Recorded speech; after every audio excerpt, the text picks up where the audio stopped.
নিজেদের মতন করে এই মহান মানুষকে শ্রদ্ধা জানাচ্ছি এভরিওয়ান আমার সবাই মিলে the one and only the Kishore Kumar everyone সবার তালে তালে হতে পারে নয়ন সরসী কেন ভরেছে জলে কত কি রয়েছে কাজলে কাজলে নয়ন সরসী কেন ভরেছে জলে কত কি রয়েছে লেখা কাজলে কাজলে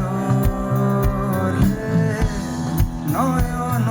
সরসী কেন আমরা যদি একটু ধার কাজ দিয়েও দিতে পারি তাহলে আমাদের কাছে অনেক বড় পাওয়া কারণ এই মানুষটা একটা ইনস্টিটিউশন আমাদের সবার জন্য সমস্ত মিউজিশিয়ান সমস্ত আর্টিস্টদের জন্য ও মাই গড একবার জোরে হাত তালি হবে for the one and only Kishore Kumar everyone